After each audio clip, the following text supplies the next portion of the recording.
Hello everyone, so this is the Field75 HE from Nuphy, and the HE stands for Hall's Effect, which means it's going to be a magnetic switch keyboard, which is more of a gaming thing. It is going to have I guess faster response times. I've only learned about this last week.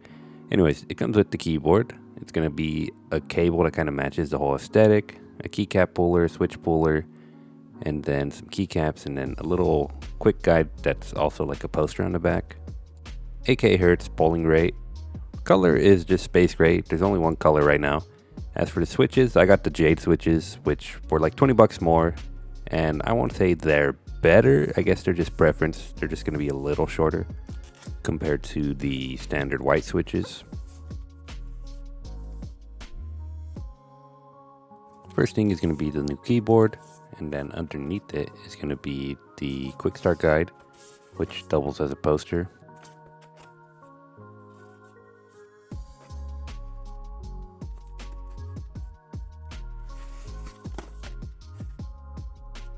So all the accessories are kind of like color coded to match the keyboard, which is cool, just like a gray with orange.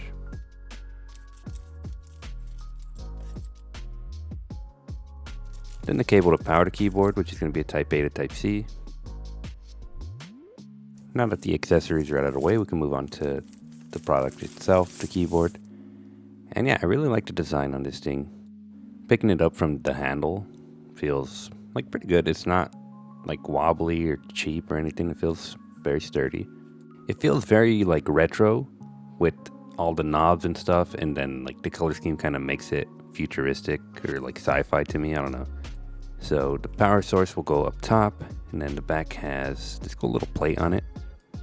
Akira 40K, I'm gonna assume that's who they like collaborated with to help design this thing maybe. Has a little kickstand on the back if you want to elevate it a bit.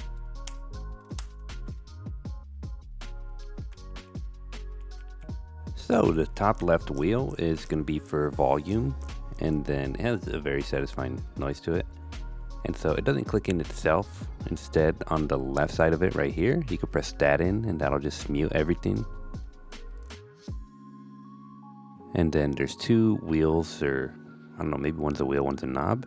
This one is going to be, I call it the RGB wheel, because it'll mess with all your RGB on the keyboard. And then this is like a profile selector. So one's for Windows, one's for Mac, one for gaming, which you can customize. Then these buttons on the left, which by default for me were media buttons like stop and play and skip and stuff. And then an additional 4 on the bottom, which yeah, you can keybind these. So once you plug it in right away, you can mess with the RGB wheel on the left. And so turning it will affect the brightness, and then pressing it in will change the lighting effect itself. And yeah, it's just fun to mess with, honestly. And it's really cool just having like a physical button to mess with all this stuff.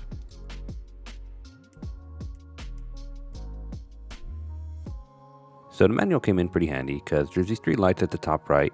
So the center one is going to be your mode, like what mode your keyboard is in, like Windows mode, Mac mode, or gaming mode, or whatever. And then the one under that is key press register, so every time you press a key, that one will glow. And then the last one, the one on the top, is going to be the caps lock, just to let you know it's on. So to edit this keyboard, you actually got to go to a website, which is nuphy.io, and then like grant it authorization to mess with your keyboard. And then you pick the mode you want to edit. So here we can alter all our keybinds. So I changed these bottom ones to F10 and F11 because that's what I have to start my recordings and record like the last 5 minutes with the NVIDIA GeForce experience. These I'm still unsure what I want to keybind them to, but like yeah, you just click on whatever key you want and then click on one of the several available down here, even media control stuff. If you want to set it to like set a button to like raise your audio or stop something, or just mess with screen brightness. Like, it's pretty cool. You can do quite a few things with it. And I can say you can do everything because I don't know what that would mean. But yeah, it even looks like you can set it to mouse clicks. Now layer, I'm not sure what layer means. These might just be profiles, hopefully. Yeah, because like these are all blank. I assume these are all just like extra profiles, so you would just come here and then just switch it.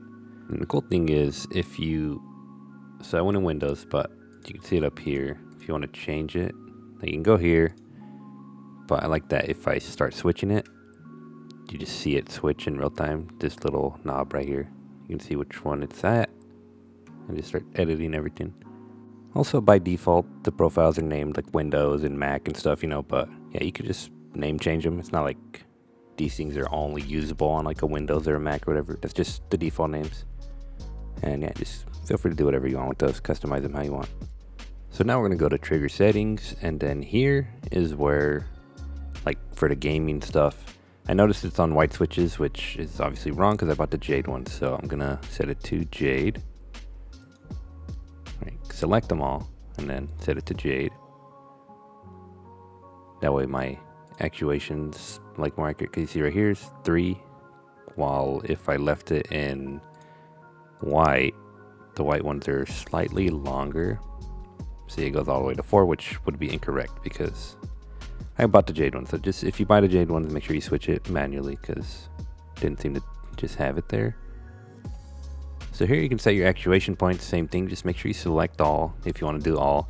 Honestly, I'm thinking of just doing like just the movement, WASD, because I'm not gonna lie, this keyboard is extremely sensitive.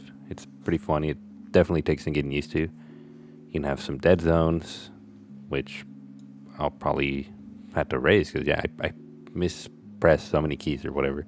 It's pretty funny. You can have the actuation step points, rapid trigger steps. This is all like new to me, so I'm not even like too sure what I want, but hopefully if you're looking at this and you understand it better, it helps you make a decision if you want this thing or not. And then yeah, you can like just do individual keys. Just like, I don't know, it feels really cool. Like you can customize it really well. And then the lighting effects. So this is what I have it on now. Anytime I mess with the knob, you can see if it's on or off. And then if I press it in, if you want to just go to one straight away, just tap it here. You can customize the colors, the speed. Very cool. Or just turn off the backlight in general. And then here you set the polling rate, which I just have at the highest, but probably overkill. But yeah, if you want to mess with any of this, feel free to. Then of course a quick typing test.